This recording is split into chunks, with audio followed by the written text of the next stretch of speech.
Okay, next up is Christian Thompson, presenting Theater of Pain.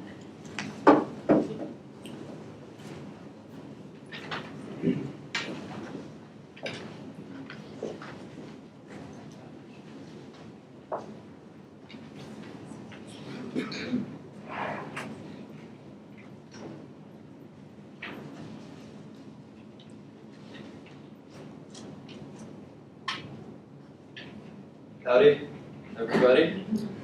My name is Christian Thompson. First, I would like to give a thank you to the English department for taking the time out of their schedules to come listen to us speak tonight. And thank you to everybody else who came out. It means a lot. Last spring, in my second to last semester here at Shepherd, I took a creative writing course with Dr. James Pate up there. And it was my first creative writing class. I didn't think much of it when I registered, but it quickly became my favorite course out of any I've taken at this university. There are a few reasons for this. One is because Dr. Pate worked to create a perfect environment for each of our class members to share their individual perceptions and emotions without feeling embarrassed or afraid of judgment.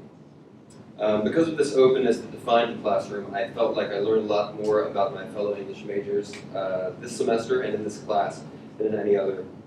I learned more about a professor of mine, and I think I learned more about myself too, so thank you, Dr. Pate, for that.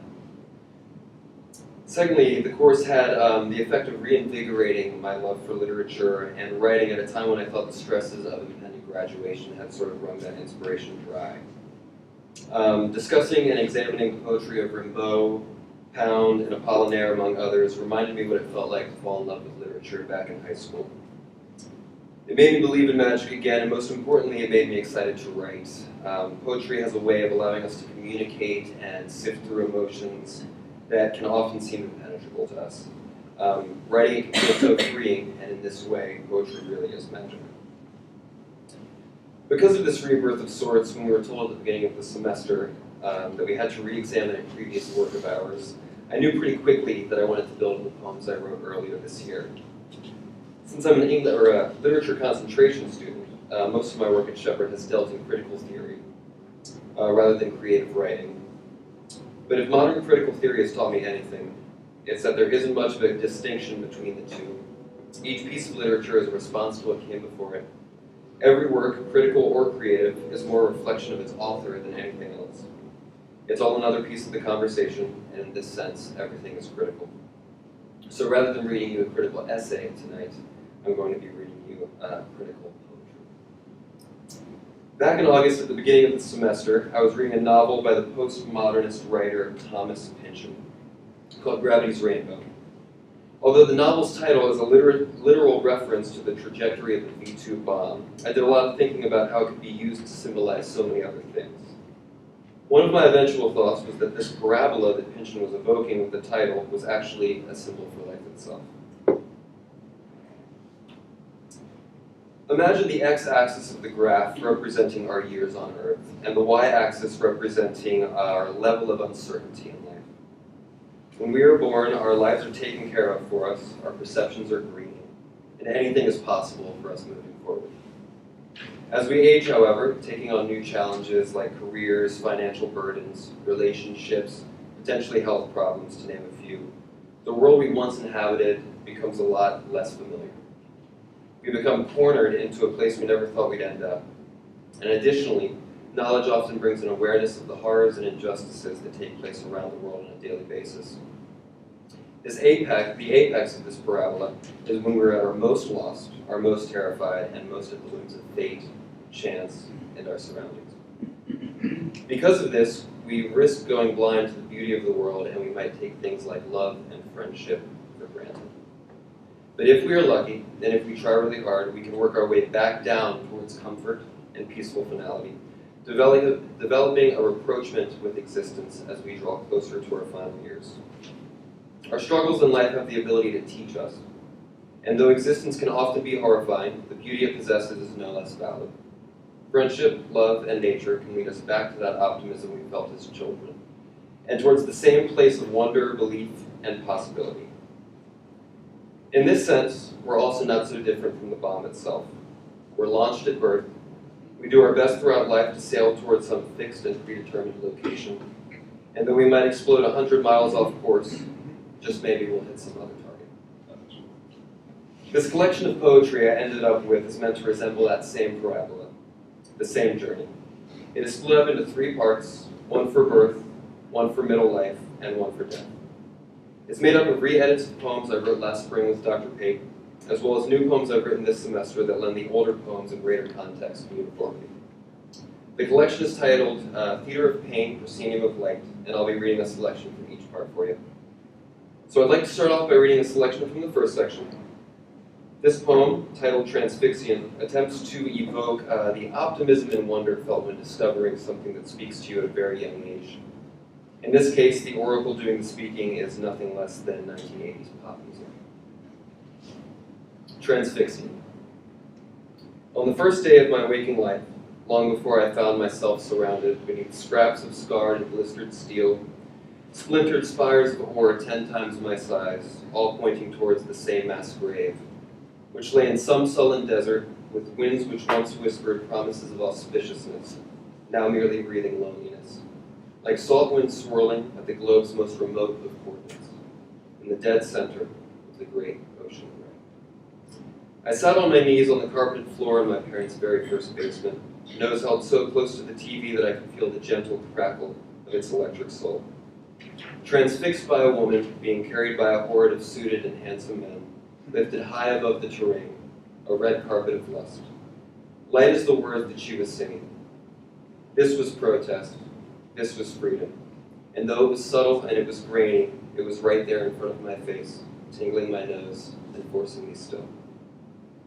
And though the words were hers to sing, I mouthed them along with an eagerness too. Because although I was young, I already knew that we are living in a material world. And I'm material.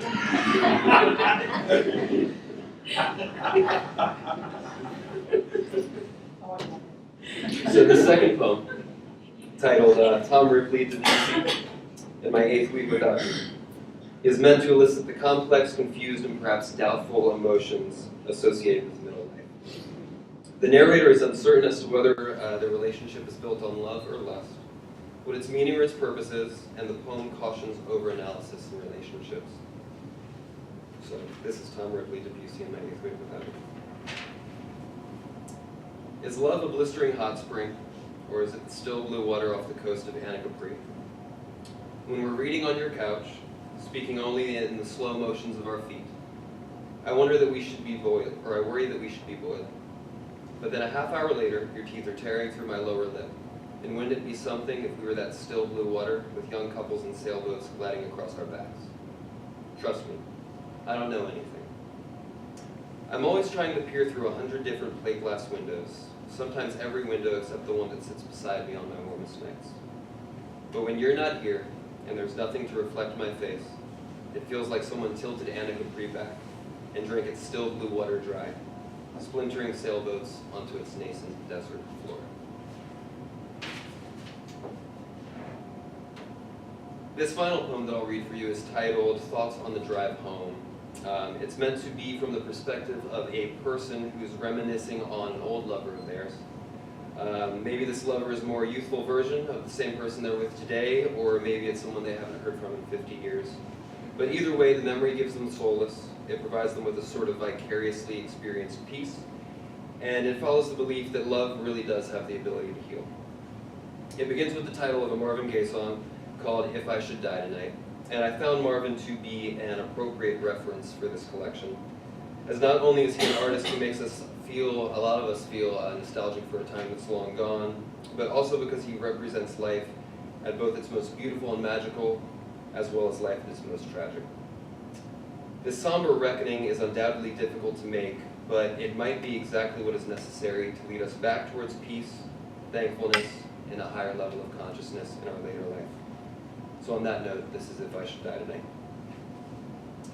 If I should die tonight, somewhere along this highway's desolate stretch, I only want you to know that the last thing I saw was the back of your head, with the warm wind parting your hair from your neck, moments before we met for the very first time that summer on the banks of Carroll Creek.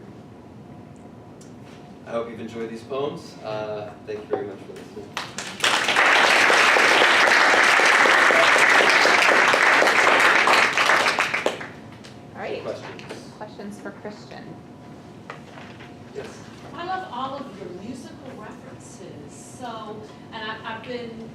it's in my mind now because I'm editing a collection of essays on Silas House, and music is really important in the work of Silas House. So he'll use it as a signifier for character, to set moods, all sorts of things. So how do you use music? Charles Frazier, for example, he can't write without having music going on in his ear, and this kind of thing. So how do you like to use music in your writing and creative process? It's typically the same for me. I have music playing at almost every moment of the day, so when I'm writing, it's definitely pretty important. I also felt like a lot of these poems were inspired just by the songs themselves that I'm referencing, sort of the moods that are evoked in the songs, and I kind of wanted to capture those moods and just music's effect on memory and emotion in general. What kind of music do you listen to? I listen to a lot of jazz, a little bit of classical music, a lot of 80s music as well. I sort of hold Madonna and Debussy in the same esteem.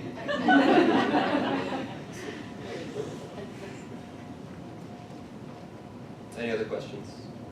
It's not a question per se, but Dr. Winger, correct me if I'm wrong. This was the proposal that I was reluctant about in the department meeting. Sir, you knocked it out of the park. Thank you. You did a fantastic job. I loved how you explained very intellectually your process and your project. So well done. Thank you so much. Yes?